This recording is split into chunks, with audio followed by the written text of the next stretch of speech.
Hello and welcome to Indies on Indie. I'm your host, Patrick Poe. We're going to start off with a bit of housekeeping, like where can you see the next IX film, where can you see me perform stand-up next, just the next couple dates, as you could say, I guess. This weekend, March 23rd, we're actually screening Zoink with a little intro screening of our short film A Dangerous Proposal, so you get two for the price of one. You can come out to the First City Film Festival. It's in Leavenworth, Kansas. It's at 5 p.m. on Saturday. Two movies, price of one. Tickets are only $6. So that's the next big screening event is this March 23rd, Saturday, right now. It's happening. Come see us. It's a really fun film. It's fun for the family. You can bring anybody. It'll be awesome. They have a award ceremony Friday night. We're up for a couple awards. So I'm really hoping that goes well, especially for my actors. Got a lot of nominated actors. They did a phenomenal job. They deserve that recognition, and I'm really excited to see what happens with that. Also, next week, March 29th, it's a Friday. I'll be performing as part of Planet Comic-Con. I'm doing some stand-up comedy at Planet Comic-Con, which is perfect because I'm a huge nerd. A lot of my jokes are nerdy, so you can come see me be nerdy with a bunch of other nerds if you're a nerd, and that would be a bunch of fun. Don't have a bunch of details on that yet. Just got booked for that one. That was a little surprise booking. But once I do, I'm sure it'll post it on my Facebook, on my Twitter, my Instagram. So you can follow me, Patrick R. Poe, on both Twitter and Instagram. You can follow IX Productions on Twitter, Instagram. It'll probably go up there. Who knows? We'll post it. We'll keep you updated, I promise. Also, April 12th, we'll be in Lawrence. We probably being me. I'm hosting another show. IX Productions is now producing a monthly show at Crystal Spot in Lawrence. It's a great venue. We had an awesome first show in December. It's a free show. There are tip baskets out, though, for the comics and the performers. And if you like what you see, throw a couple bucks in there because we're all starving artists and we could use those couple of dollars to get some Taco Bell or something. We'd really love it. We've got a bunch of great comics on the show. We're also having a musical interlude from the band The Open Chords. It's going to be awesome. Come on out. See us April 12th in Lawrence. Have I told you guys how much I love all of you, everyone that's listening to this right now? I absolutely love you. I recently updated my phone, and that was a big deal. I didn't want to update my phone because you know why. When you update the phone, it always feels like it's gonna break the phone.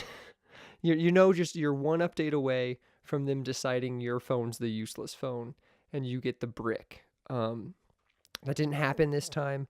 I had to do it for one of the apps I use. It needed to update, and it wouldn't do it without the whole phone updating. And so I did it, and the first thing that I didn't like was the podcast app was different.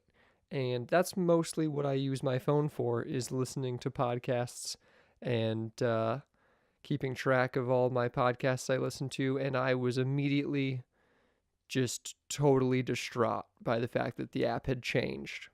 Now that I've used it a bunch, I think they probably made it better. And I don't know. I still have some complaints. It's a minimal complaint, though. I know.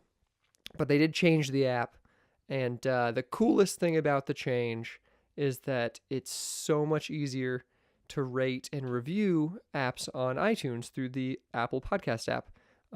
There was no way to do that previously if you were on your phone. So every time I said, please rate us and review us on iTunes, I guess I expected you to go to a computer. It's unreasonable. I'm not going to go, I wouldn't go to a computer to rate my own podcast. But then this happened, and now you can just scroll down a little bit on the show's little page that it has now, and you can go down and you can rate and review it right there. You can click it, and I was so touched and excited and just elated and honored, and it just was the coolest thing in the world to learn that people have reviewed this podcast and rated this podcast on iTunes, and it's a 5-star podcast right now, and I can't believe that's my life. That's my world. And thank you guys so much to everyone who's rated and reviewed it so far. If you haven't yet rated or reviewed it, you can go do that. It's so easy on the new app, on the podcast app. I love it. It's amazing. It really touched me. I felt kind of bad because I had a very kind review, and I hadn't ever acknowledged it on this platform, on this podcast of mine. And I felt so bad about that. But I'll remedy that right now. To Nickemite, thank you so much for your kind words. They really touched me. It's always encouraging as an independent artist when you get to hear from someone who enjoys what you're creating, because sometimes it's I mean, it's the same reason I love doing this podcast, because like I'm alone in my basement or my office a lot. Lolo's there, and it's like us, and there's Amber, but it's just the three of us usually, and we're creating stuff, and we're hoping people like it, and we're on our computers all the time, and it's nice to. Oh, there goes a cat. Oh man. Well, I was really on a roll, so we're gonna leave all that in there. But it's so nice to get a good review, and we kind of talk about that in this episode with my guest. We talk about reviews, and I agree with what we were saying about them in this episode, because we talk about bad reviews as well, and you can hear that when we get to it. But like I love doing this. We've got some really great guests lined up for you soon. I'm gonna really be pushing myself to continue to reach out to people, because it's scary to reach out to people sometimes, especially people that you respect and look up to in the creative field. It's hard to say, hey, would you sit down and talk with me for an hour? And it's not often that people just sit and talk for this long. At least I don't do that with people I don't know that well often.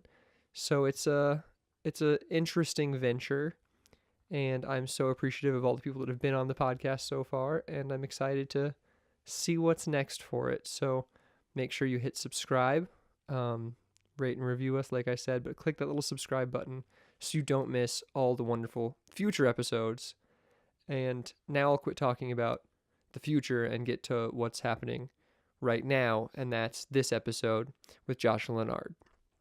I hadn't really talked to Josh Leonard much before this. I've known of Josh for a very long time. I've seen his work. He is working very hard.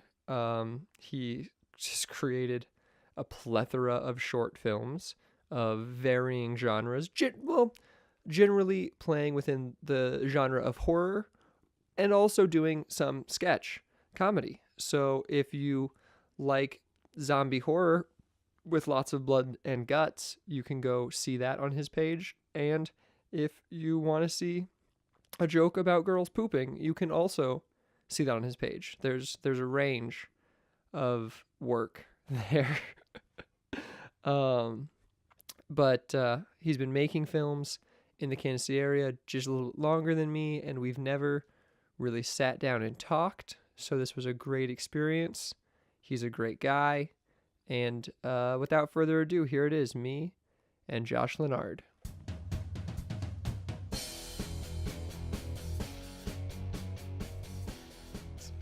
All right. So what are we talking about today? Dude, just whatever, man. Okay. That's really all it is. It's us chatting. All right. It's us talking about you and like all the shit you do, all the cool shit. Oh man. All right.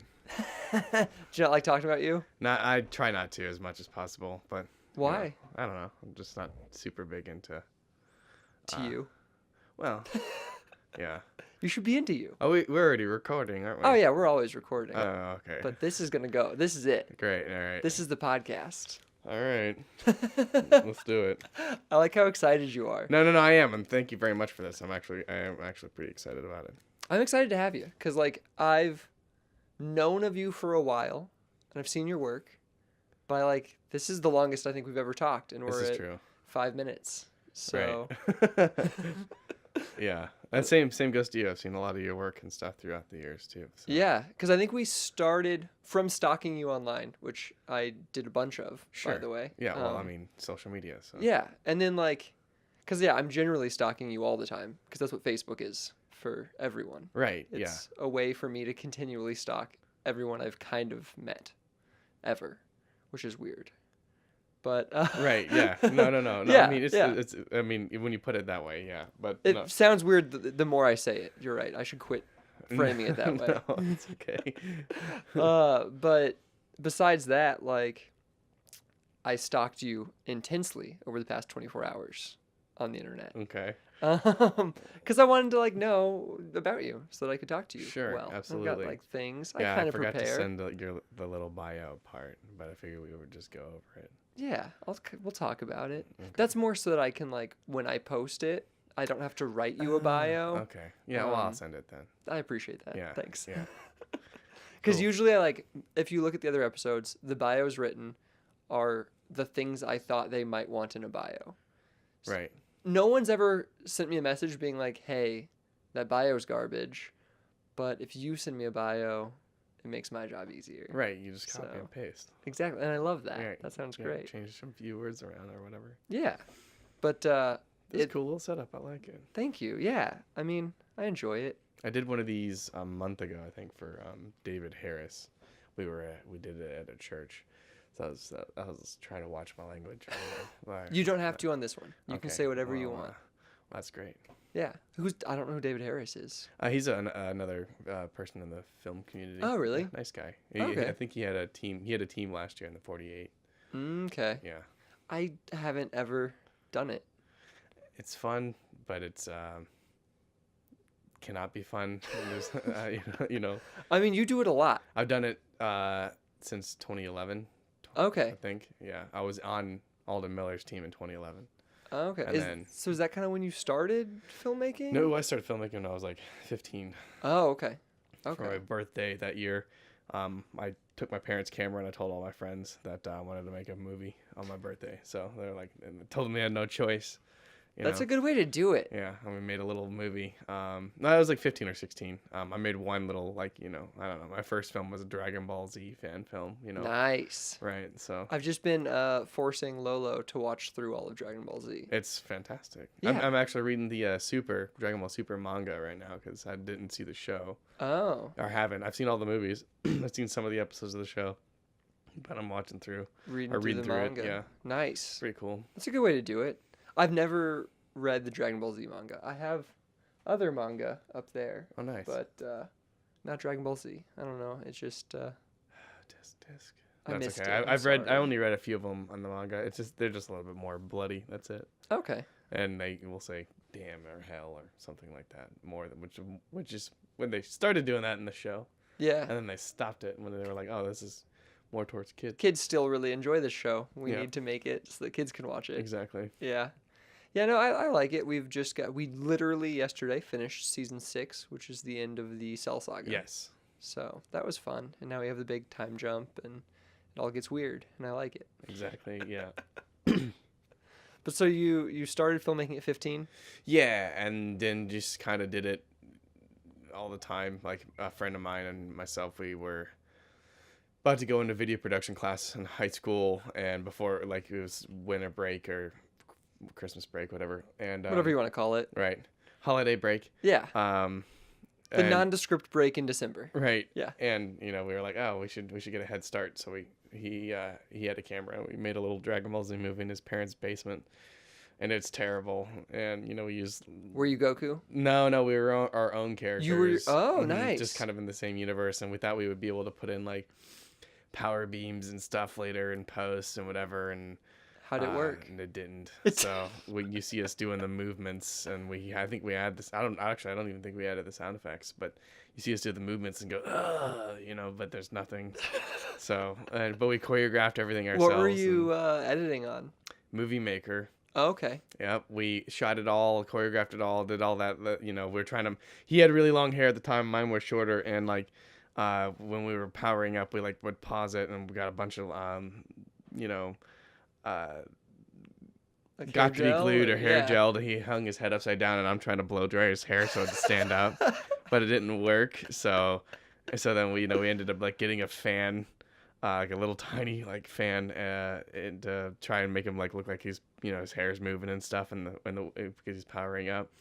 But it's funny because in the wide shot you could see him get like thrown over by a power beam, quote unquote, and you could actually see Yeah, him. the air quotes work really well on podcasts. Right, yeah, I know, that's why I had to say it. And then you see him like press the button on the fan that's in front of him, and then we stood up into a close up. Yeah, I still have that movie, but I've shown that to a very select few of people. I think when you hit 1,000 subscribers on YouTube, that needs to go up. Man, I think that's maybe that's what it is. I think if you promise them that might work. that'll show do them it. the first ever film, and yeah, we had some like I don't know, trial version of a DVD burning program, so you see that little bar at the bottom for half of the film. It's like, for the full version, download www. Yeah. Oh man, not a lot of people. Well, a lot of people are gonna know about it now, but they didn't know about the See, movie. now they all want it. Right. We're building up demand. Yeah, it's bad. But well, I think we all have those though. Yeah, I think we called it. What did we call it? I was Dragon Ball Z something. I can't remember off the top of my head. But we ended up making 2 more of those. With just you saw the first one and you were like, we need to do more. Oh yeah, dude. We awesome. shot it. You choreographed it, shot it, edited it, all in one night, and like because we were just so excited about it. And it was the first thing we ever started thinking. Yeah. It was just me and a buddy and a tripod and a camera. Whenever I wasn't. Where'd on you get the camera but from? He had one. Oh, okay. But yeah, and then and those old like this mini DV camera, little handy cam, and like they have like filters on there, and there's like a cell shaded sepia or cell shaded version. So like in the second one, we made it like a cell shade. Nice. So that would look more cartoony. And that one was a little bit better production value because we're like, okay, well we can use like basketballs and dodgeballs for the power balls, and no one will. Oh, nice. And you're not gonna be able to tell now because it's like cell shaded. It's cell shaded, and you're gonna like throw it really Right, hard, so there's motion blur. Yeah, and That's nice. And then we did a third one for like a final project in that class, and we ended up calling it Dragon Ball CZ for Combat Zone. So we made our own. We had this whole story arc and stuff, and I don't know, it wasn't very good, but it was fun to make. It was, everyone starts somewhere with stuff. So, but like I don't know, after that I just was hooked, man. So what started that before that even? Like why did you want to get into video production? I grew up loving movies. Was it, yeah. I saw Terminator 2 and Child's Play when I was 2 or 4 years old, Terminator 2 is like the movie that like blew my mind too. Yeah. Like when I first saw the Terminator movies, like I remember I was too young to watch them. You know what I mean? Yeah. And my dad showed them to me, and I was like, oh my God, this changes. Right. This is the coolest shit ever. I know I shouldn't be watching this, but let's watch them all. We Right. need to see all of these. Yeah. We my parents were big movie buffs. They kind of fizzled a little bit now, but just grew up watching that type of stuff. And then like I saw Child's Play, when I was like 4 years old or something, and then my mom showed me the original Night of the Living Dead, and like I was just hooked on zombies ever since. So that's why I do a lot of those movies. Yeah. But now horror films are my favorite, absolutely, in my opinion. In today's world, they're really the only genre left that you can do, and that you ever see some sort of originality anymore in. Interesting. Everything else is mostly, I mean, there are horror films that are based on books and stuff too, but everything else is comic books, superheroes, graphic novels, books, or biopics, or something. You don't really see much originality in story anymore, or reboots. And I think with horror films, a lot of them, I don't know, they're able to like tap into something different. I think it takes a different mindset or whatever. I mean, still with it though, like just to play devil's advocate to that opinion, a lot of them still though, I feel like they're still playing the same monsters. Do you not feel like that's kind of like a reboot? You mean all the vampire movies? Like yeah, and stuff? there's a million vampire movies, which a lot of them are all different and a million interesting takes on it, but it's still a vampire, it's still a zombie, it's still a ghost. Yeah. Do you not feel like that's kind of the same idea of like rebooting or? Yes and no. I guess it all depends on, but it's still coming. It's not necessarily coming from a different source necessarily. Those are just kind of like your playing pieces. Okay. And you're able to make the board the way you want it to be. That makes sense. Whereas, With comic like books and Captain stuff, Marvel, you're locked into some things that have you to have be. to do A plus B plus C to, especially with the Marvel movies. There's 22 of them now, or will be after Endgame. But, Yeah. they have to set things up a certain way and whatever. But yeah, no, I think that's one of my biggest draws. And, it also is one of the only genres, in my opinion, that you can really invoke emotion across all mediums, and different types of demographics of people. People get, jump scares. People Yeah. get scared, and It's so universal. It like, is. being afraid. and I think that's why like they do great overseas whenever they have really good horror films, and there's really bad ones, and sometimes those really bad ones are really good because they're really bad, and that's what makes them cult classics. The Army of Darkness and a whole bunch of other ones that slip my mind at the moment. That's something that like I, in a weird way, envy, because like I don't make horror films. Sure. I've only made comedies. Yeah. But there's something that I really envy about the horror community, because there is this community of people that are willing to watch anything almost, because they're just interested in seeing what someone else is doing. I will YouTube it all the time. I'll YouTube horror short films, and Yeah. I go through, and if they have a good thumbnail, which is a big thing for YouTube, or they have, if the title's Interesting cool title, or something, yeah. or sometimes even views, or if they say they're award winning, or sometimes I'll watch some that don't even have any of that stuff, because I'm like myself, it's hard to really get people to watch your stuff, Yeah. especially on YouTube, unless you name it something vague, or whatever. But yeah, no, I also think making comedies is difficult. I've done a few myself, and Yeah. I think it's really hard because it's all subjective. You don't, Yes. what you find funny might not be what most people find funny, and And I feel like know. like there's a different mindset for some reason. Like we've decided as a culture to like trust these 10 dudes to do comedy. Right. And we're going to go see their comedy movies, we're going to experience their comedy content. Or if I want something that's like quick and funny, I'm just going to look up dude getting kicked in balls. Like I'm never Right. going to like see like what indie weird guys are doing weird shit on YouTube for comedy. Where like horror, there is this wonderful community of people like you that are just interested in seeing what other people are doing, and they're in some ways more supportive, but they're also like, I have a friend who just made a horror feature and it's like doing pretty well, but I've also seen some terribly mean reviews for, like, you know what I mean? Absolutely. They're also I love mean reviews. crushingly mean. Yeah. But they're at least watching it, I guess. Yep. I don't, you know what I mean? That's like, exactly how I look at it, man. Yeah. I made a movie, oh man, a long time ago. It's called The Device. Probably shouldn't have said that, but it has over 600,000 views on YouTube. Congratulations. Yeah, thank you. And it's awful, it's two actors that were good friends in college, and one of them I'm still really good friends with. The other one, she's real busy with her family and stuff, and but I had to do I can't remember if it was for a project or whatever, because where most people were, teachers would be like, okay, well, you have to go do this essay on this, whatever. I'd go up to the teacher or instructor afterwards and ask them if I can do a film based on what the essay is, but I would still do an essay, but I try to compromise. I'm like, okay, if I make a 2 or 3 minute movie based on what you want me to write, can I like make half of that essay and still count? And I would convince them, and they would say yes. So do you just hate writing? What is the... No, I like to write. It's just, I wanted every excuse in the book to keep refining my craft. To make another movie. And because to me, that's just what it's always been about. So I just thought it'd be fun. And like, yeah, I can't. There probably was a couple times they said no, but I can't remember it because I think they were just like, all right, whatever. As long as you're excited, right? Like, and I would still get graded on that, and it just as if like every other kid in the class did essays all the way through. I did half of an essay and a film for everyone to watch. So, because especially ones with presentations, I'm like, oh man, let me film something. Yeah. Yeah, man. No, yeah, The Device was terrible. And now one of those guys, he ended up winning Best Actor for us in the 48-Hour Film Festival in 2015. So it was really funny that, like, watching that movie and then going to, fast forward 3, 4, 5 years later, however long it was. It's incredible to see, like, the leaps and bounds people make. Especially when they love doing what they're doing, man. Yeah. So. Yeah, I mean, like, even, like, So I watched the links you sent me, Yeah. and then I watched like the newest stuff on your YouTube channel, and then I went to the beginning and I started watching all the Oh, stuff at the man. beginning of your YouTube channel, and it was awesome. It was so great to see like the original Those Who Remain, and Oh, like shoot. I forgot I had that up there. Yeah.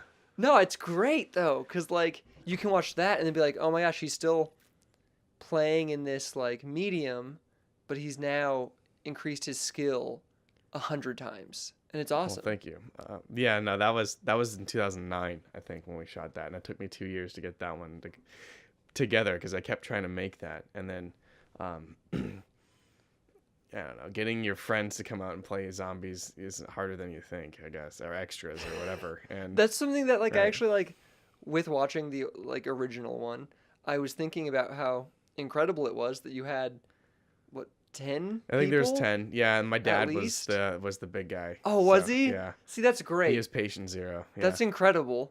But like that you had all those people that were willing to just like get covered in blood and like ratty clothes and just run through the woods and fall all over each other. It was like amazing. Dude, I it was was just funny so too. happy. I got everyone. I told them call time was 5:30 in the morning, so that way we can get them all made up. I didn't take in consideration at the time that the sun didn't come up for another hour after that. So everyone showed up on time, and we're all tired. I think I slept like 2 hours, maybe. I got people donuts or something, and because I was so excited the night before, and I was like, we can't do anything. It's too dark to put It's too anything on. So I guess we're just gonna hang out. I felt terrible, and it was so hot that day. But people, they did it, and the guy who played the doctor or scientist character did the special effects for it, and all that kind of stuff or whatever. So, and even though his accent drops and slips and changes halfway through and whatever. That's Yeah. exactly what I said to Lolo because like Yeah. I was sitting here watching it and like she like walked through and was like, I love this guy because this guy's awesome because he's committed even though his accent is 6 different things. I love it. Like Yeah, cigarette. They kill. So do the living dead. I don't know why I wrote that. I just thought it was good at the time. But it's 10 years ago at this point. So yeah, no, I loved watching it. It was great. I don't know. I still love watching. I love watching through people's work. Like I'm even doing that with like Spielberg right now. I've been watching through his movies. yeah, And it's great to even see how like he progresses, and it's even more fun because like with us, a lot of our like old stuff is weird shit we made as kids. oh yeah, absolutely. I don't get to see the stuff that Spielberg made, like the weird shit he made as a kid. Hmm. But like with you, I can go watch your original shit from like 2011. Like Yeah, dude. and it's awesome. I love that. And then I can watch through and see like the Those Who Remain that you're making now, and it's awesome. I love it. Thank you. Yeah. But so you started as a teen, Yes. and then did you go to college for filmmaking? Yes, I went to college for a few different things. Okay. Because I had that A+ program, like a lot of people do, and so I went to Where'd you go? community college, State Fair Community College out in Sedalia, Missouri. I do not And I know just where stayed. that I lived is. in Warrensburg, so I would just commute. It was a half-hour commute, and they didn't have film. Warrensburg's kind of out in the middle of nowhere, right? Am I It's right? like it's like 40 minutes it's away like from just here. far enough that it's like out in almost. Yeah, it has its own little fringe it's of by town. like Whiteman Air Force Base and stuff like Okay. that. So is that where you're from? I lived in Warrensburg for most of my life, like 16, 17 years, maybe more. Okay. I lived in Anchorage, Alaska before that. So, Holy shit! Really? yeah, military brat. So Oh, okay. Yeah. Okay. So your dad worked on the military base? yeah, he then? was he was Air Force medic. So Okay. yeah, born in Tampa, Florida, and then moved to Anchorage, and then drove from Anchorage to Warrensburg. Wow. So What nice. age were you when you did that? 8 or 9. Was it a big change or like? Oh yeah, man! I remember when we first moved here. It took 9 days to get here, and because we took the scenic route or whatever through Canada and stuff. But I remember when we first moved here, we were gonna go get groceries or something, and I opened up the car door, and it was just the humidity just hit, and I remember like breathing so heavy because the air here is so heavy in the summer, and it's not like that in Anchorage. Everything's really dry. Okay. So I thought that was pretty interesting. That was one of the first memories I had living here. But yeah, absolutely big change. Cultural differences and stuff, or whatever, because you're across the country. Yeah.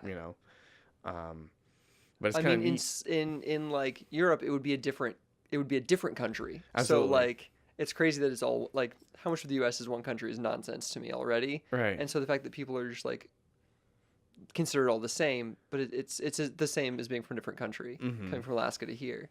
So I'm so intrigued by like that story. I don't know. Yeah, no, I mean it was cool. I loved living up there. You know, you had two malls 5 to 10 minutes away from each other. Going to Toys R Us all the time. You know, a moose would jump your 9-foot fence in the backyard and whatever, and just kind of like chill. So we always had to look out the backyard to make sure there's no moose No out there. moose before you can go play. Or let the dog out, you know. Oh, wow. You know, all that kind of stuff. But we would go Because the hiking. moose are very dangerous. Am I correct? They're That's what I nice, feel but like I mean, I've if you heard. get up to them, you know, I mean, we made the I mean, it's mistake. a wild animal. Right, and we Yeah. made the mistake when we were younger to like my mom, whatever. We all thought it was cool to feed them, so we would feed them like, you know, potatoes or carrots or whatever, and they were cool to do that. You could just hold it out. Oh, wow. But so they're like, I mean, they're not like angry animals, you know, like a bear or something. But like, you know, if they feel threatened, they'll definitely charge you, or kick you, or whatever. And they're Yeah. huge. So Yeah. but yeah, yeah, that was pretty cool. I've never seen a moose in person. Bigger than a horse? Oh, Or, like, absolutely. Really? Yeah, maybe. Well, I mean, depending on the moose, I think they're about the same size, probably. Okay. But I think they're a little bit maybe taller. So as a 9-year-old kid, that's monstrous. Oh yeah, absolutely. Jesus. We had stairs to go up our duplex, and their head would be like right next to it, you know, on the top of it. So like just chilling. They could jump, like I said, like a 9-foot fence with ease. That's so. incredible. That's awesome. But it was fun. And then you come to Kansas and you're like, oh, so they're squirrels. That's Right. No, I mean, Cool. you know, I think I was just excited to, I don't know, make new friends and stuff, and that's always difficult. You know, when you first move to a new place, starting a new school. I started school here in 5th grade. yeah, You know, a weird time just as a kid. And the way to be cool is to be really good at Foursquare. So, yeah, that's true. Were or at you least great it at was. Foursquare? No. No. Nope.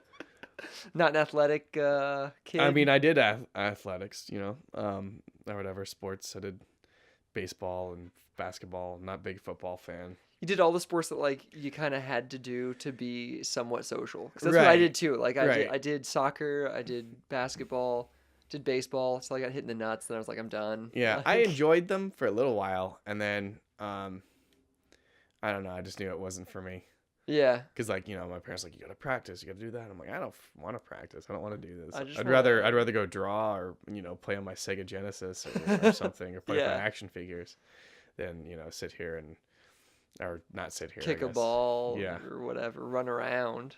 I don't care about that. Yeah, I want to go play on my Sega Genesis, and then later I want to make movies. exactly. I mean, it's kind of where it ended up going. So So then you went to community college for filmmaking and a bunch of things. You were no, saying? community college, they didn't have filmmaking there. So Okay. it was at first it was theater, because I like theater, and I did a lot of that in high school. That's what I did. I went to Yeah. college for theater because I didn't know you could make movies. Right. really. And Yeah.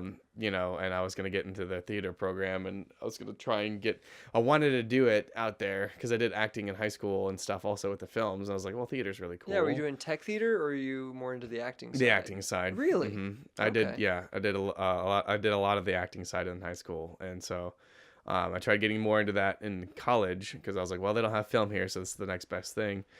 And I was trying to get like a scholarship or something so that way I could stay in the dorms, which a 2-person dorm there was no bigger than this room. So I think I It was- lived in a dorm about the size of this room. yeah, it was pretty small. And you had a bunkmate and everything, but then they had desks and stuff. I don't know, but I just remember being like, well, this is what you got to do, I guess. And then they said they were going to give it to me, and then they didn't. Oh, And they shit. screwed me over, and I was like, well, I'm not going to do this anymore. So I did a couple of, I think I did 1 or 2 theater productions out there. And then I switched over to web design, Oh, okay. because I was like, well, you know, computers fascinate me, and I think it'd be kind of neat to learn how to make. I want to and learn how to make develop- those energy blasts. from Right, Dragon Ball Z exactly, movie. yeah. You know, always kind of relates back. But, Yeah. you know, so my big accomplishment there was to make steam come off coffee. Nice. Right. You know, and do a little bit of networking and stuff. So that was kind of fun for a couple semesters. And then I got bored of that. And so I went into early education major, because I always liked kids. Yeah. And 3rd grade was my favorite always. That was my favorite teacher. I was never big into school. I would just find it boring. I would find myself drawing or writing movie scripts, which I did do whenever I met one of my best friends of over 20 years here. We would literally write movie scripts in class. I would write some and then pass it over, and he'd start writing us some more. We character designed, and we did It was gun like that designs game where you do like a sentence, then he does the next sentence. Kind of but like that. even bigger. Yeah, like Scale. when I was tapped on an idea, he'd go and read what I wrote, and then he started writing stuff and made little cop dramas and whatever. I actually just found those. I kept all of them. So there's notebooks and stuff. I put them all in a binder, so that's pretty fun. So I guess I was writing movie scripts when I was like 11 or 12, but Yeah. without knowing what the heck I was doing at the time. Yeah. I just thought it'd be fun. But yeah, did early ed. Did that for a semester or two. I had a superhero series that I did like senior year of high school, and that kind of transitioned over, called The Extremely Awesome Super Dudes. I love that. Yeah, and we made a little 30-minute feature film that I sold at Hastings. I did a consignment with them. Oh, that's incredible. Made 12 copies, sold all 12 copies. I guess I found out later most of them was from one of my actors, and that's okay. But and so I had to do an assignment or whatever. I had to teach a subject, and it was over the weather. And my superhero character name was Solar, and he was all about harnessing his powers from the sun. He was the leader of the super dudes. He would he doesn't fly. He pretty much catapults himself to the next place, real whimsically like. And so, I came in as Solar to teach the course, and the kids loved it. That's awesome.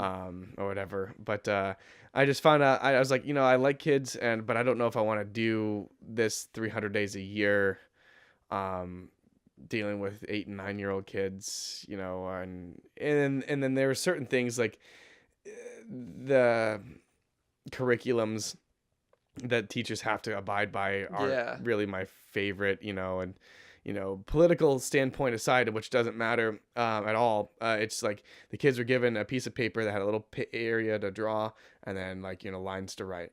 And the subject was why is Obama a good president? And it's not the fact that it doesn't matter if you like him or not, or did like him or not, or whatever. It's the fact that the kids are told he was one. Is good. And I think it was literally just like, oh, so you're not giving them the opportunity to have free will and thought. Free thought, yeah, free thought, question things. And so that's why I was like, whether like I said, it doesn't matter which side the pendulum you're swinging on, but I was just like, I don't want that, that's not how it was when I was growing up. And they really wanted you to be creative if you were creative, and they wanted you to do all these things and whatever. And and I was like, well, I'm not gonna, that's not fair to these kids. I don't want to teach that. Right. And so I'm just like, well, I mean, and they're all like, they don't know what to say. They're 8 years old, they don't have any clue except for maybe what their parents say, have told them, or what the teachers say. They don't watch the news. No kid likes to watch the news. I mean, they're sitting there watching C-SPAN at home, right? And reading the paper. And I was just like, oh, okay, well, I'm done with this. I can't do this, and so I ended up just getting my general education degree, because I was like, well, there's nothing left for me there. Plus they said that I wasn't allowed to get scholarships anymore because I was there for 3 years. And they said, like, I think though that saying that the gen ed degree, I think that's perfect for a filmmaker, because as we've kind of been talking about, is that every little thing you learn relates back to filmmaking. It absolutely in my does. opinion. It absolutely does. Everything that you've every little piece you learn here, skill you learn there, web design or writing or drawing, all of it can be related back to that filmmaking at the core. As every little experience, job that you have, or classes that you're in. So graduated there, and then went to UCM, University of Central Missouri, and stayed there for another 3 years, and met a lot of my close friends and people who I work with today. While I was in school there, I worked for the PBS affiliate down there as a student producer. Oh wow. Producing, going out and shooting. And so this was the first time I was able to actually get paid to do something, film something film related. Yeah. And it was terrible equipment at the time, and they had beta cams and all this stuff, and we used Avid Media Composer, and Yeah, you had to put the tape in there to record it down live before you can actually ingest it live, before you can actually start editing. And Yeah. and graduated in 2013 with that one was a film degree. That was digital media with an emphasis in film, because they didn't call it film, they had to call it something else. And so and then first big boy job was actually getting rehired as a part-time producer at the same station, and I was there for Okay. quite some time. Where was that was it? Warrensburg. Warrensburg? So Okay. KMOS TV, I think they hit it up here a little bit, but KCPT is the PBS affiliate up here. But traveled all over the place for that stuff, man. And we got a new general manager, and I was able to, he believed in me quite a bit, and he was Emmy award winning and stuff. He lives down in Florida now, still working for PBS. And, he's like, this show needs a revamp. This is the one that you were already in charge in. How do you see this fit? And I was like, we need student producers on this show. We need student hosts. We need, all this kind of stuff. And, so I was able to completely flip the show. Had auditions for the show. I did, at one point I had up to, I think I've trained over 50 students from scratch. Oh, wow. For the most part, as far as some of them had a little bit of knowledge, like I did when I was in high school, but then how to shoot, light, shot composition, edit, sound, interview, all that kind of stuff. And we made it more like a news-based show rather than like a magazine style show. So where we used to have 5 to 6 minute packages whenever I was a student, now I'm making them do 1.5 to 3 minute packages and make it more newsy based and stuff. Because a lot of them wanted to go into news anyway, so it's a good experience for them. So I would assign stuff each week for them to go do stories on around the campus, because it was all campus centered. That particular show was called University Magazine, which is a terrible name For a show. Right. Yeah. So we changed it to The Lowdown, which it's still Much called. better title. Right. It's still called Lowdown. So I'm pretty happy about Nice. that. So we did that. And then I was in charge of another show called Arts Upload, which there's a version of that. I think KCPT actually created that. So we did our version of that, myself and another guy. And then I got to produce another show it was just my brainchild called Upstart Film. So I was the host of that, and I would try and get Kansas City and local filmmakers and actors to come down and have like a talk show. Oh, that's incredible. So that lasted a few episodes, but that job slowly started becoming to the point where I was like, I am tapped here. Yeah. I did this in college, and now I'm doing this as an adult, after college, and I still just want to make movies. my And own I was still movies. doing that, also. It's just it got to a point where I was like, I can't stay in Warrensburg anymore. Yeah. So I moved up here. So when did you move up here? Fall, winter 2015. Okay.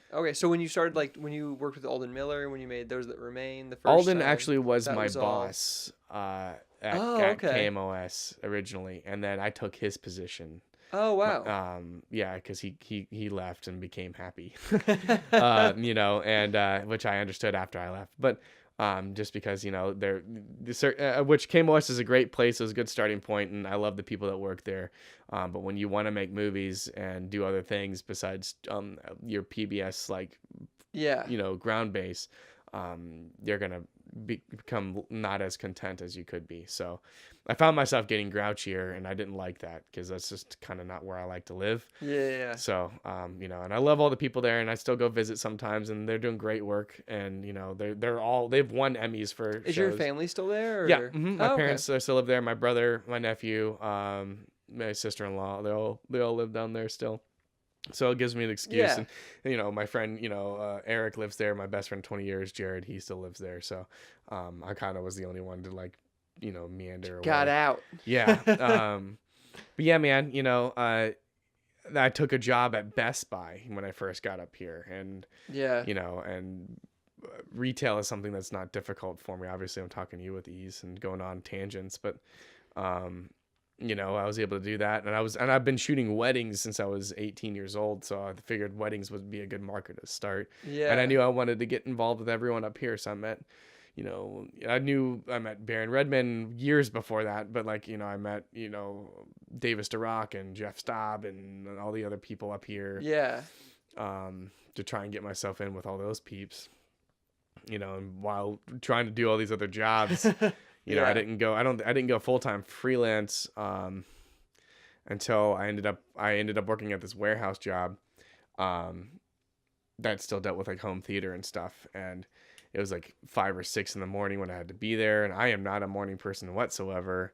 I can do it, but it's not my favorite, you know. Yeah. And they ended up letting me go after a couple months. And they're like, you don't fit here. And I said, nah, I don't fit. No. And so I I'm went supposed to be on film sets. right, and so I went freelance full time after that, you know. That's awesome. Doing a bunch of stuff. I did a lot of film stuff, assisted, you know, Nick James in a bunch of stuff of his and everything like that, and then ended up working for I ended up shooting professional wrestling, so like WWE style, because there's local companies here. Well, that's awesome.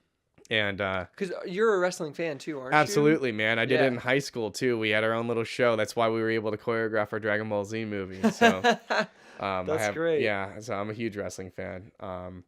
When did you start Blue Boy Productions or Blue Boy Cinema? Sure, it was originally called Blue Boy Productions. And I think I started that. I used to call them my films, which there's so many that I made. I have over 200 probably that's incredible. Total now at this point that aren't on YouTube because some of them aren't very good, but a lot of them were. But yeah, it used to be called Josh Works Pictures, you know. Yeah. And I felt like that was, I don't know, I didn't too egocentric. Right, you know. I called my comic books that I made that, you know. I didn't know. I had a logo with a pencil and it said Josh Works Pictures in the middle, and I would use that. But I wanted something different, and so I ended up calling it Blue Boy Productions because when I was little, I found out that I wasn't the only Josh in the world, and that made me upset. You know, I don't remember how I was young, really yeah. and I was mad at my parents. I need an original name. Yeah, and I was mad at my parents for it, you know, and so they're like, fine, what do you want your name to be then? I was like, I don't know. They're like, well, you need to decide right now. We were in the car. I remember it specifically. And so I was like, I don't know, Frankenstein. So they started calling me Frankenstein, and that pissed me off.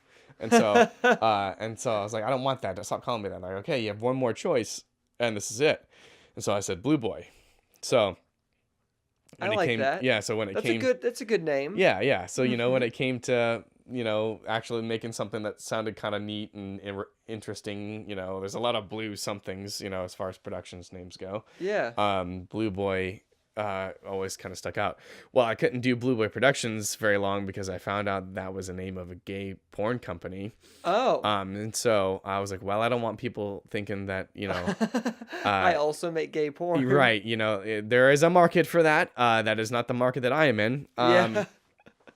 And so I changed it I think I changed it just to Blue Boy.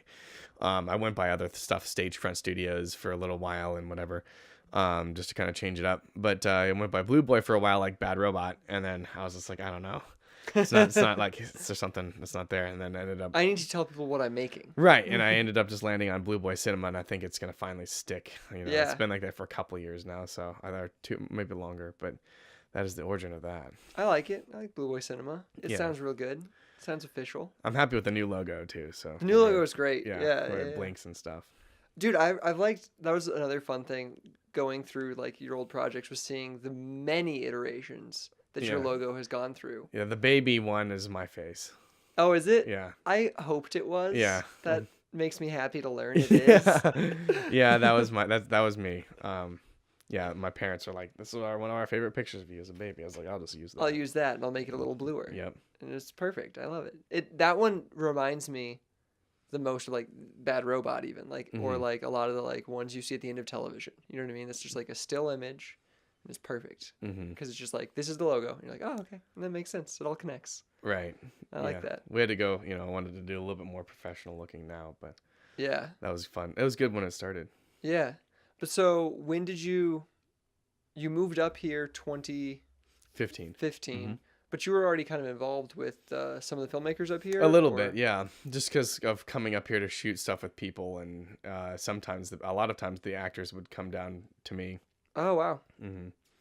How were you finding your actors? Were you just were you posting calls, or? I made friends. I mean, I was friends with David Skaggs, and he was already kind of involved up here, hardcore. Same with Alden.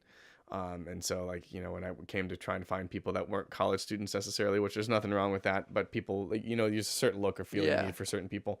You he would help me kind of with that and kind of introduce, and then that's whenever I had to like throw on some charm or whatever and just kind of, or just be myself and talk to people, and try and get them to come down. So before I even moved here, I worked with, Sarah McGuire, Jesse Burkett, a couple other people, before I actually even moved up here. So they would drive down to come shoot these movies, which I thought was really great. Did you ever like? I know because I still feel really young now. Even, do you ever feel that like struggle of trying to convince someone to like do your thing? Like, I'm a kid, but please trust me. Like, yeah, I mean, there's always that, right? You know, it's and especially when you get to a point where you just want to make a little short film. It's not much production value and there's not much monetary value behind it financially to back the film. Convincing people, like, oh, hey, we'll make sure you're fed and everything like that. It's just to making sure. I don't know. I think it's just, you gotta get them to give you a chance, and then when they're on set with you, just show them how awesome of a time it is. You know, so they want to keep coming back. Yeah, you got to make it fun. And then eventually when if you get a budget, then you get those people back again and then you pay them. It's like, okay, well, thank you for all this stuff. Yeah. And, here you go. And that's all I want to do, is, if I'm able to ever finish my anthology series and get some money off of it, none of it's staying here. It's going to the people who help me. Yeah. Because, it's my vision that's helped, originally, that the other people came on to help write and shoot and direct and act and whatever. Yeah, it's an incredibly collaborative art form. You can't do it alone. You absolutely, I mean, you can and you can't. You can't in the sense of like, you can't make something exactly how you want it to be in your head. You can, if you want to make a vlog or something, right? But yeah. But yeah, I don't know if you consider. I don't consider vlog filmmaking. That's true. I mean, that's true. It's just like it's a different medium of video, but yeah. But I agree with you. You can do little like test things by yourself or whatever, but like when you want to put it together, it definitely has to be a team. Yeah. Which is a part of the reason why I think I love it so much. Yeah? Yeah. You the like social that? aspect and everyone having a good time and you looking around and they're bringing their gear or we rented gear and you see people dressed up and lights are up and stuff and nobody's in a bad mood and no matter how hot or cold it is or uncomfortable something is and you're just like, man, in a normal sense, this would be, people wouldn't necessarily like this. This would be miserable. Right. And to a degree it is, but it's all about mindset. And so, but you add a camera and now it's a blast. Exactly. Hopeless, the last one that we just made, we had over 50 people on set, grand total cast and crew. We had 27 zombies extras that came out and and 6 main characters and stuff like that. It's by far the biggest film I've ever made. Yeah. With the most production value and stuff behind it, You shot it over one weekend, right? We shot it over 2 weekends. We had it was 4-day shoot. Wow. I just gotten first day we shot was the first day I was off of my ankle brace and stuff because I had broken my ankle. Oh, Jesus. Earlier, actually, it's been about a year ago today almost. It's St. Patty's Day. I won't go into too detail about that, but I'll let you think about that. I think we get it. We understand. But I was limping around. I had a cane with me, and then I had an ankle brace on, and then I had a bar, like a foldable bar stool that I bought at Walmart in case I couldn't stand for very long, but I was still wanting to direct. Yeah. And Davis Durock and myself both directed and wrote the film, so it was nice to if I needed a break or something like that, he'd go and walk over, take over and stuff like that too. And we'd bounce back and forth on ideas and whatever. But man, that thing was great. We got Monkey Wrench Clothing down Westport area, where the lady who owns it's a big horror fan, and so when we were trying to find a location, makeup artist Nicole Hobbs, she recommended that place, and so the lady was like, I didn't have to, it was free, I didn't have to, that's incredible. I literally was like, hey, this is our ideas, what we want to do, we won't get blood on your clothes, all because I want it needs to be a clothing store, we'll drape stuff over it, whatever. And she was like, and she literally just gave me like a dumbfounded, not dumbfounded, but she's just like, oh, okay. I'm like, really? Like, I'm going through this tangent of trying to convince her, and I think she was already convinced whenever I said I want to shoot a movie here. We did that same thing at a restaurant recently we were trying to shoot at. Yeah. We like walked in and like we did the whole spiel to the first person we saw, and they were like, I don't have any control over that. And we're like, okay, that makes sense. Can we talk to somebody else? And they like brought that guy over, and like we're like going on the whole spiel trying to explain it to him, and he's just like nodding his head, and he's like, so what do you need? And we're like we need to be able to get in here. And he's like, okay, when? And we're like, thanks. Like, Right. Yeah. We're like, okay, we can do it. And he's like, yeah, of course. Like, why are you asking? Like, just do it. And we're like, okay, cool. That's awesome. That's always great to do that. Yeah. And to get that, man.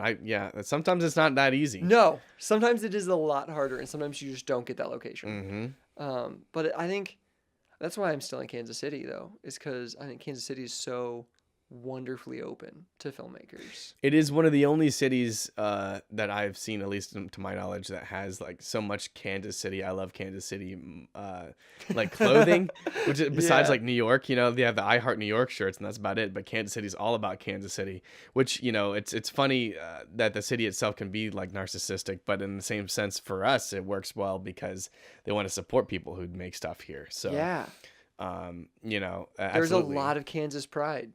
Oh man, tons. It's insane. Yeah, and it's great. It is. It's a central hub. It's right there in the middle of everything. So yeah, you know, you can get anywhere pretty much within 8 to 12 hours for the most part. So unless of course the corners, but you know, yeah, absolutely, I agree. Yeah, and so you're now doing the anthology series. Yes. You're 3 films in. Yes.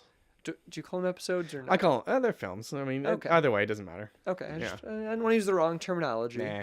Okay, cool. So you're 3 films in. Yeah. How many is it total in your head? 5. It's 5 films? Yes. Okay. When's the next one being made? Yeah. Okay, the next one's definitely gonna need some money behind it. Okay. Yeah, so okay. So we were thankful enough to be able to. So if you're listening to this and you have a bunch of money, call Josh. Absolutely, please. Yeah. No. I'm still. I kind of came to like a writer's block for a minute. And I want them to kind of each get longer as they go, because there's more story that goes into it. I mean, they're all at least getting bigger in scale, it seems like, as they go. Yes, absolutely. Yeah. So yeah, the Those Who Remain anthology is 5 films that all take place in the zombie apocalypse, that are separate short stories with different characters, but it all related in the same universe, and it's a story that's shown through a progression of time. So Reprimand was the first one with Krista Corville and Andy Penn, and that's the beginning of the zombie apocalypse. Hurt is Davis DeRock, Gray Aaron Renee, and Juliana Bowles, and that's 2 weeks into it. And Hopeless, there's, a plethora of people: Chad Crenshaw, Marilyn Hall, Jeff Smith, Nicole Hall, Shauna Downing, Penna Downing, Chaz Kaufman. How many was that? I hope I didn't miss anybody. There's a lot of people. Anyways, there's 6 of them, and I'm sorry if I missed your name. And that's... He still loves you. Right, I absolutely do. And that's, it takes place 3 months into it. The next one, the 4th one, is called Change, and that's about a year into it. And then I have the 5th one, but I'm not gonna say anything about that yet. Yeah. But yeah, I'm trying to get them perpetually longer because the stories are getting bigger. And we're taking it into a direction that hasn't. I don't want to say hasn't been done, but it's something that's unique enough to people for at least. For people to go, oh, okay, that's kind of neat where this is going. I mean, I really liked Hopeless. Oh, that was great. Yeah, man. Thanks for coming out. That was super cool to see you. And I was happy to play your trailer too. Dude, I love seeing what other people are doing. Yeah. And I feel like sometimes it's hard because like you don't know when people are going to like show a thing or like how it's going to, but like I love seeing people's work. I love going out to people's screenings. That's one of the best things about being a part of this community. Absolutely, is like man. seeing what other people are doing. You see them in their best light, and they're super happy, and everyone's ready to go to see their stuff on the big screen. And to me, it's the best way to see their stuff. It too. absolutely is.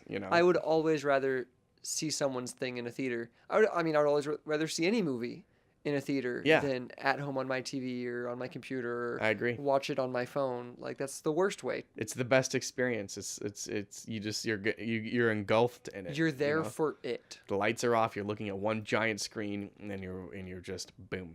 Yeah, Nothing it's else really perfect. distracting you. You know, Yeah. unless somebody's phone goes off or something, I guess. But And that person sucks. and for me, right.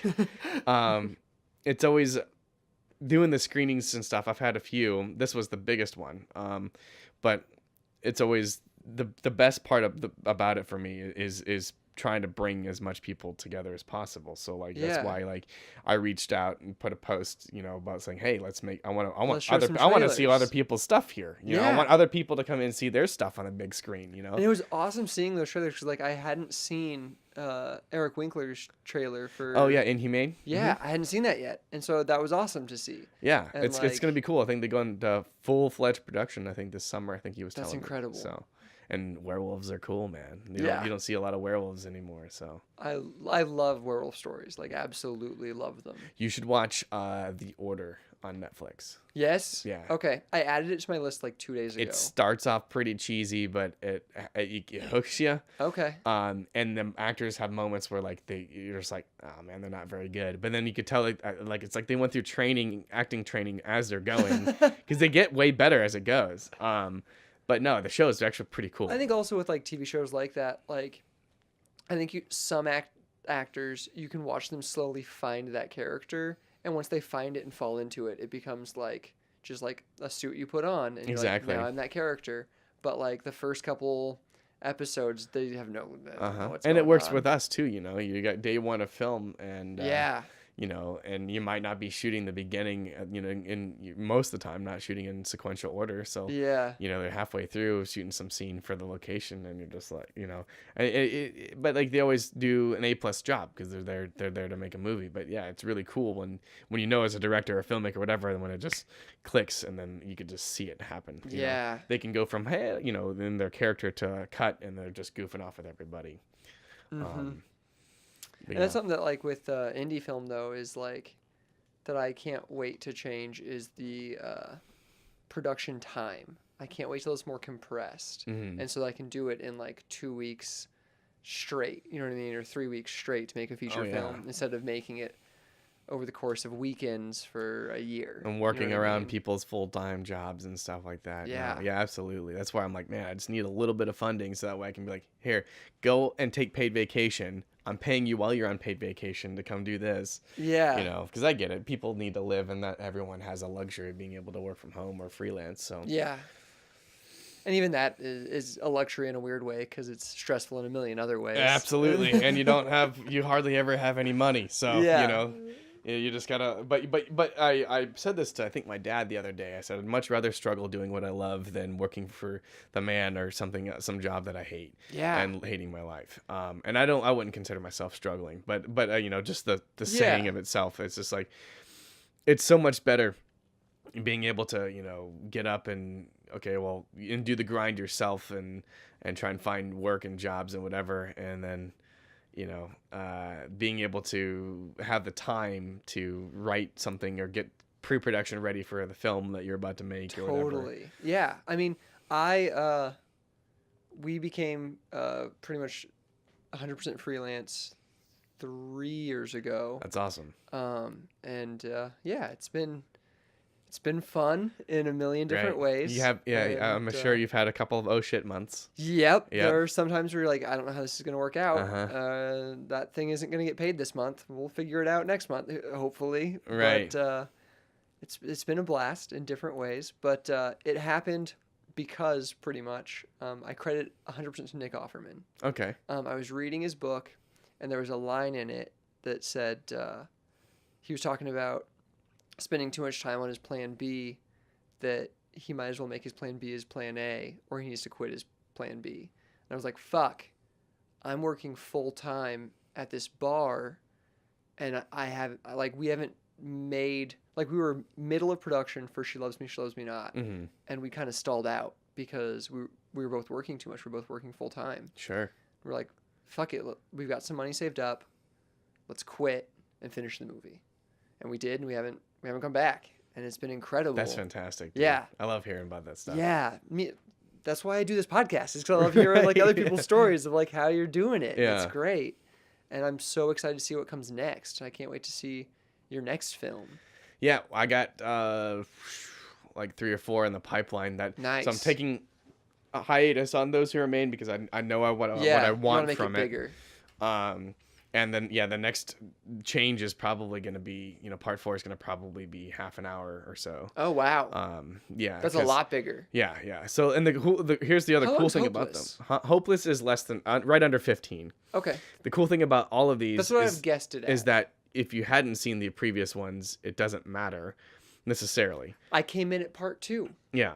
I saw Hurt at the IFC, Mm-hmm. and then I saw Hopeless, and then I was so excited to finally go back and watch. Yeah, Reprimand's the only Reprimand. one that's open online for people to see. But we won a couple of awards for Hurt. I'm gonna revamp the audio a little bit on that one because it's kind of quiet. Okay. And then but the cool thing is they all can be good at standalones Yeah.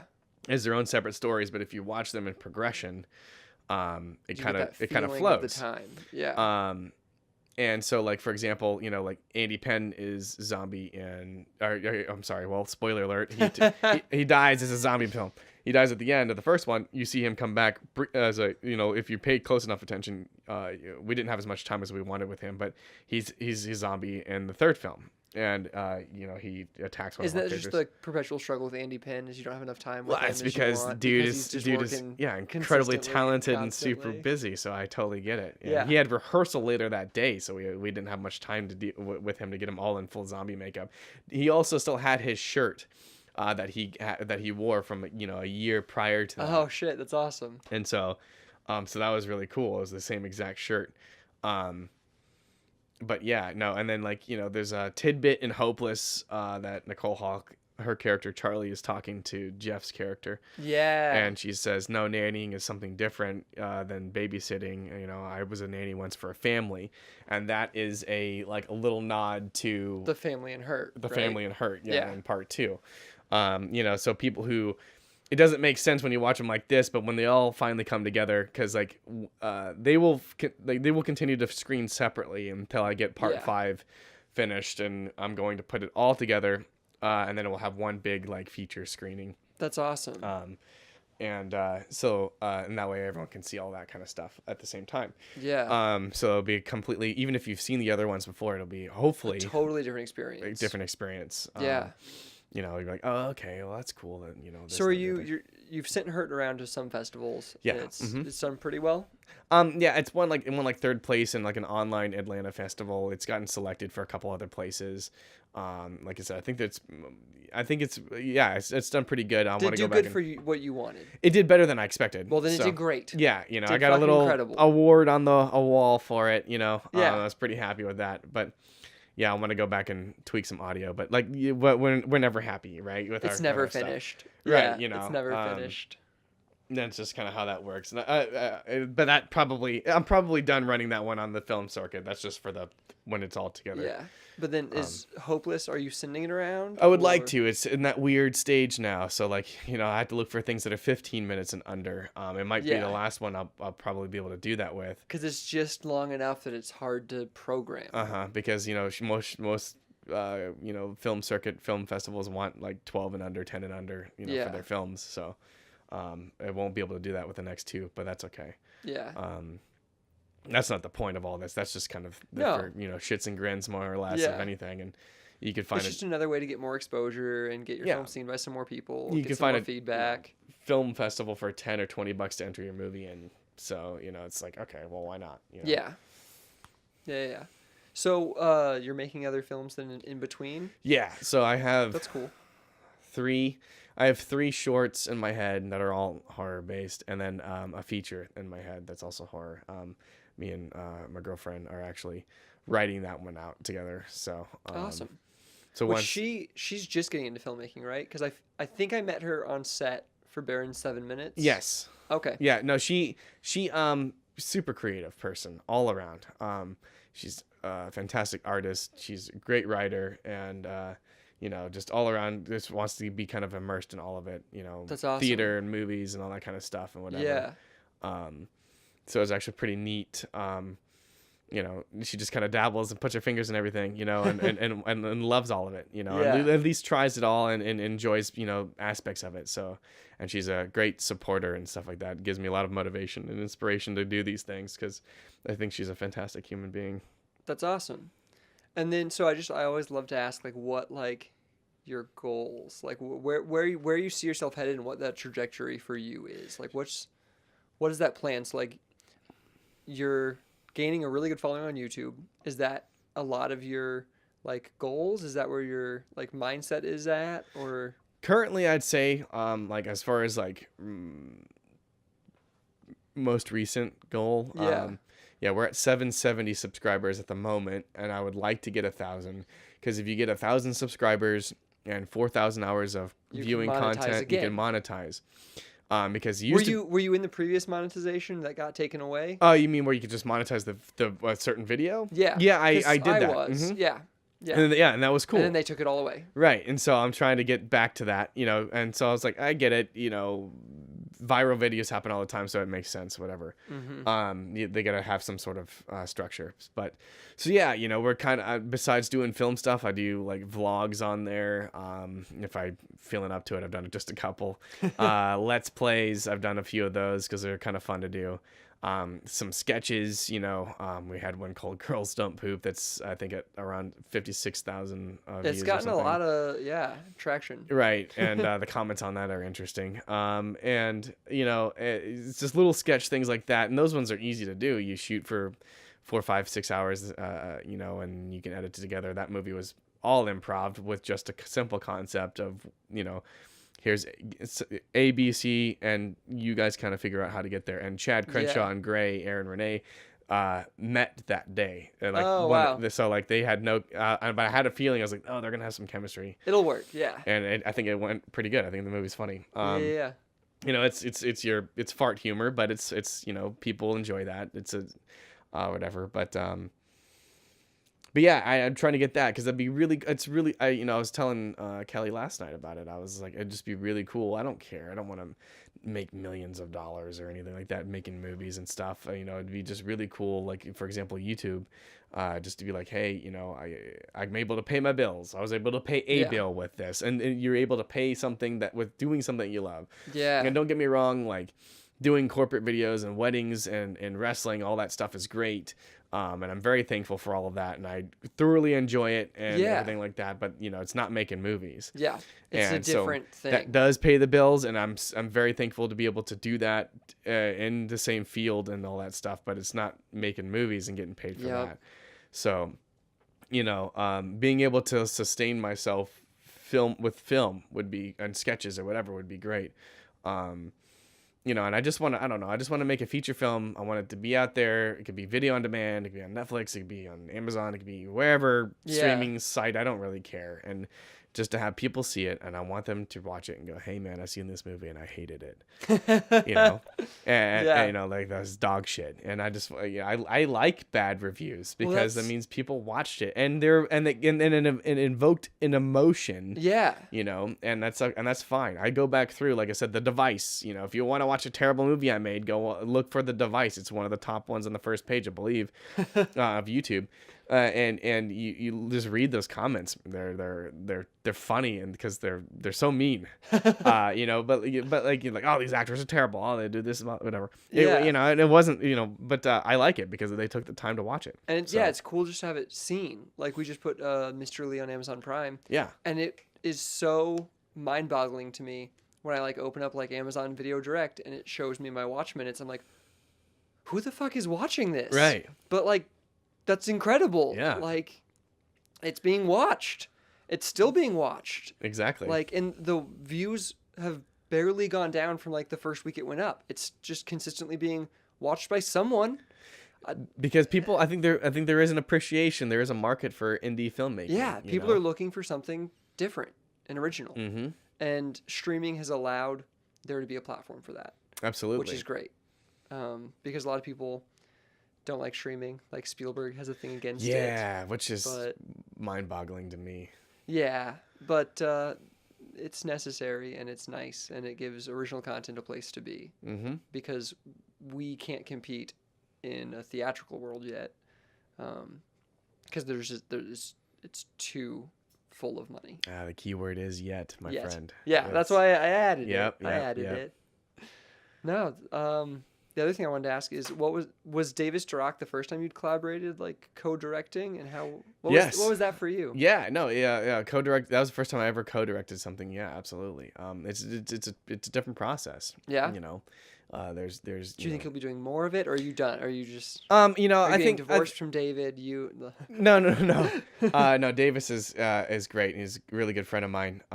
Extremely talented actor, director, and writer. All that stuff. And yeah, no, I really enjoyed my time doing that. With being leaders of things, you butt heads sometimes for certain things, because we're all individuals. We have certain sites, what on things, but it's all a collaboration, like we kind of were talking about earlier. I'm not opposed to co-directing something again. No, I love working with him. I think, like I said, I think he's great. If it's able to come around to it and we're able to come up with something, together, like we did, like I said, we wrote the thing together. He wrote Hurt. He wrote the second one. Oh, wow. I just had the concept of it and he wrote it. And did a great job with that. He's really good with dialogue. If we're able to do it again in the future, I'm totally down for that. So, and this is, you have no way of answering, I guess, but I just found it like there's this odd humor to me personally, knowing that the two of you co-directed Hopeless with Chad in it, and I was like, did Chad feel like the third wheeler? Did he feel like he was being cheated? Like, I wonder how that felt like for the three of those dudes who, like, the two of them usually work together, and now, like, Josh has taken Davis from Chad. I wonder what that dynamic was like. Chad was great, man, and like he knew that he was acting in it and stuff like that, and he took direction from both of us just fine. He's incredible. He is. He's so good in Hopeless. And I thank you. Yeah, absolutely. Yeah, and I'm sure he would love to hear that. Like, man, like I knew writing it, I wanted him to be the villain. I was like, Chad doesn't play parts like this. Yeah. Ever. And I was like, and he's always. Yeah, it was so different than anything I've ever seen him do. And I was like, I have a feeling he could dig deep and get like really fucked up. And I was like, I really want to see him get fucked up. That like slow push in on him. Yeah. You know what's gonna happen just from him like sitting there. You're like, oh fuck, this is not gonna go well. Right. Yeah. And dude. I love it so much. And then the Reed brothers are my composers, and they always do a fantastic job with all of that stuff too. They live out in Seattle now. They used to live here. So that's, and then modern day technology, man. I can FaceTime them, and talk to them on the phone, and listen to what they're doing and stuff like that, and they're fantastic. So there is so much that an original composition adds to a piece. It's mind-boggling.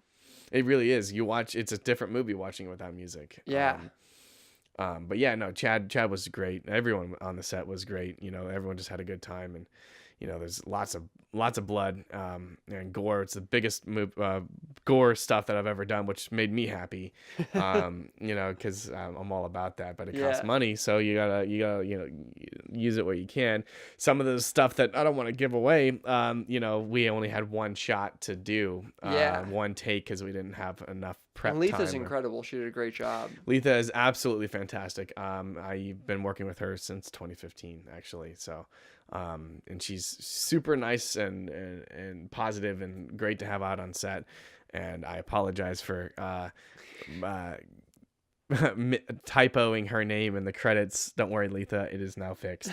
So and Hopeless. I literally did that last night. But we've all done it. Right. She actually took a picture of it. She's like, LaGuardia, huh? And I'm like, no, I'm sorry. No, I love you. I promise. I'm sorry. Yeah. And then I fixed it. So, no, she's great. And I honestly wouldn't be able to do a lot of these without her, Yeah, a lot of what you do requires it to not look weird. And it's some sort of makeup, blood and gory, and And we had Creatures and a Bump in the Night, which is another one we did. I re-released a movie we made 3 years ago called Fifth Click. Yeah, I watched that. Yeah, and Did she do the makeup in that too? She did the makeup and that stuff and that too. that one was really fun because it was an idea my friend made in high school, I think, or his college. We went to separate colleges, and he showed me, and I was like, man, you should let me remake this. I have an idea for it. I was like, cool. And that was actually, I think that was the first time I worked with, second or first time I worked with Davis. Oh, wow. And then Barron shot the movie. Oh, really? Yeah. Oh, Levi wow. Wilkinson was the DP, and then Barron was the cam op. So, fun story about that film where we just got done with a take. We shot it at Kyle Kelly's old grandfather's house in his basement. And as we just said cut, I see him sprint downstairs through the set, over to the garage and open the garage door. We're like, what the hell was that?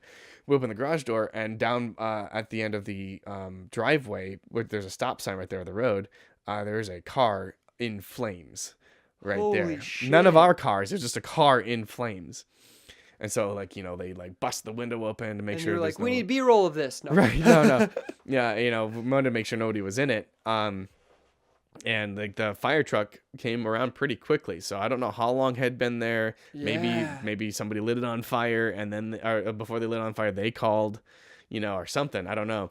But that happened at set. So which crazy shit happens on set every time. That might be the craziest one for me. But so yeah, they stopped and we're like, all right, let's go back and keep making the movie. So here we go. That's incredible. Yeah, dude. And that was fun. And yeah, Kelly had recently watched it, and she was like, why? Because I had it I had a separate YouTube channel I was trying to do stuff on, and I closed all that down. Fifth Click was over there, and she was like, why don't you have this up? People need to see this. And I was like, oh, okay. So yeah, it's like with all like the separate YouTube channels and all that, like, cause yeah, I've done that too. We've had separate things on separate channels, and then it's like, we just need to consolidate it. It needs to be in one place. Which is not easy if you want to merge them, by the way. I don't know if you tried that. No, we did not. Okay. Well, yeah. We tried to like tell them that they were like connected. Yeah. One's like the home and the other one. One like owns the other. Yeah. To merge them was super hard to do. Yeah. I think I ended up having to delete it, and I thought I deleted the wrong one, which is the one I have now, and I was like, oh no, but I didn't. I was super happy about that, but because I was like, man, I've had this one for 10 plus years. Yeah. And some of these movies, I'd have to dig to find. I'd keep everything, but so do we. We have hard drives full of stuff that's just like, that's just a finished project, just sits over there. Like, do we need it? No. Like, even some like freelance work we've done, it's just like, that's the freelance thing we did, but never know when you're gonna go back to it. Yeah, exactly. You never know when you might want to see that thing. We have the same with papers. We have papers upon papers upon papers of just like notes, ideas, things that were written as children, and you're just like, keep it, because it might inspire you later. It might. Who knows? Yeah. Well, it's been great to chat. Yeah, man, absolutely. Sorry, I go on tangents sometimes. I kind of delved off of filmmaking for a minute, telling you a whole backstory, and that's what I like. So films, I was like, oh, right. No, I love that's what this is. Yeah, I love it. So thanks for talking. Yeah, thanks for having me. Is there anything we missed? Dude. I think we got it all. Yeah, I think we're pretty good. Cool. I should follow you on Blue Boy Cinema, on YouTube, Facebook, YouTube, Instagram, / Blue Boy Cinema. It's the same on all of them. Cool. Yeah. I'll have links in the comments. Cool. Thanks, man. Appreciate it.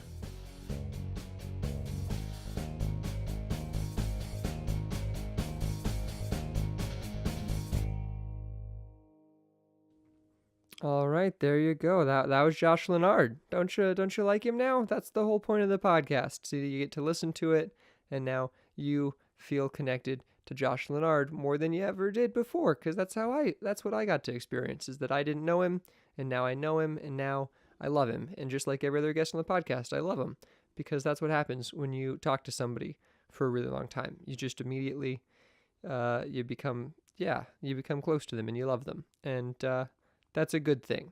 So thanks for listening. Make sure you subscribe to this podcast, like IX Productions on Facebook and all the other places. Follow me on Instagram and Twitter. Like I said, that'd be cool. I don't have a lot of Twitter followers. I'd like a couple more.